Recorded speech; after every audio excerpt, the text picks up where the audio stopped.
नमस्कार मित्रांनो. आज आपण काही महत्त्वाच्या चालू घडामोडींचे प्रश्न आणि उत्तरे पाहणार आहोत. पहिला प्रश्न. 2025-26च्या रणजी करंडका स्पर्धेचे विजेतेपद कोणत्या संघाने पटकावले आहे? याचे योग्य उत्तर आहे जम्मू आणि काश्मीर. जम्मू आणि काश्मीर या संघाने 2025-26च्या रणजी करंडकावर आपले नाव कोरले आहे. पुढचा प्रश्न. ग्लोबल माइंड हेल्थ रिपोर्ट 2025 नुसार 84 देशांच्या यादीत भारताचा क्रमांक कितवा आहे? याचे योग्य उत्तर आहे 60वा क्रमांक. या अहवालानुसार 84 देशांमध्ये भारताला 60वे स्थान मिळाले आहे. आता पुढचा प्रश्न.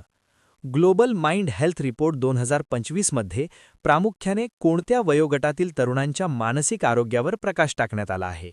याचे योग्य उत्तर आहे 18 ते 34 वर्षे. या अहवालात विशेषतः 18 ते 34 वयोगटातील तरुणांमधील मानसिक आरोग्य संकटाचे विश्लेषण करण्यात आले आहे.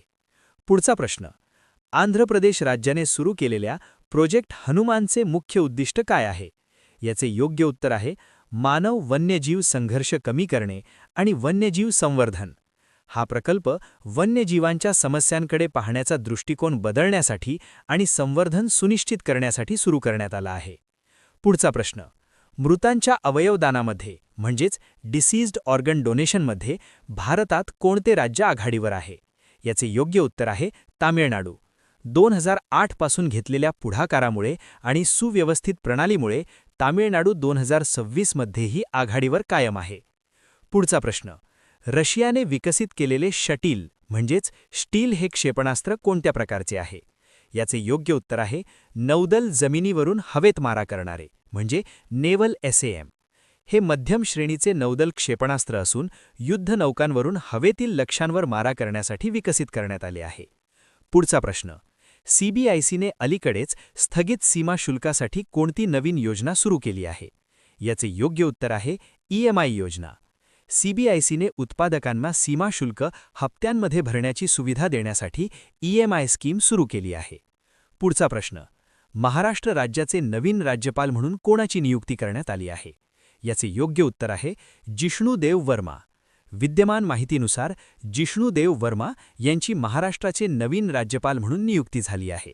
पुढचा प्रश्न. सायबर गुन्ह्यांना आळा घालण्यासाठी ऑपरेशन क्रॅकडाऊन कोणी सुरू केले आहे? याचे योग्य उत्तर आहे तेलंगणा पोलीस. सायबर क्राईमवर नियंत्रण मिळवण्यासाठी तेलंगणा पोलिसांनी ऑपरेशन क्रॅकडाऊन हा उपक्रम सुरू केला आहे. पुढचा प्रश्न. सिक्कीममधील पाक्यॉंग विमानतळाचे नाव बदलून कोणत्या स्वातंत्र्य सैनिकाचे नाव देण्यात येणार आहे? याचे योग्य उत्तर आहे त्रिलोचन पोखरेल. सिक्कीम सरकारने पाक्यॉंग विमानतळाचे नामकरण स्वातंत्र्य सैनिक त्रिलोचन पोखरेल यांच्या नावावर करण्याचा निर्णय घेतला आहे. पुढचा प्रश्न. पेरू या देशाचे नवीन अंतरिम राष्ट्रपती म्हणून कोणाची निवड झाली आहे? याचे योग्य उत्तर आहे जोसे मारिया बाल्काझार. त्यांची पेरूचे नवीन अंतरिम राष्ट्रपती म्हणून नियुक्ती करण्यात आली आहे. पुढचा प्रश्न. देब्रीगड वन्यजीव अभयारण्य जिथे भारतीय बायसन महोत्सवाचे आयोजन करण्यात आले होते कोणत्या राज्यात आहे? याचे योग्य उत्तर आहे ओडिशा. ओडिशामधील हिराकूड वन्यजीव विभागाअंतर्गत देब्रीगड येथे गयाला महोत्सव आयोजित केला जातो. आणि शेवटचा प्रश्न. इंस्टाग्रामवर 100 दशलक्ष म्हणजेच 10 कोटी फॉलोअर्सचा टप्पा ओलांडणारे जगातील पहिले राजकीय नेते कोण बनले आहेत?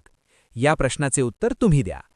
जर तुम्हाला असेच दररोज चालू घडामोडी आणि GK प्रश्न पाहायचे असतील तर चॅनलला सबस्क्राईब करा, व्हिडिओला लाईक करा आणि मित्रांसोबत नक्की शेअर करा.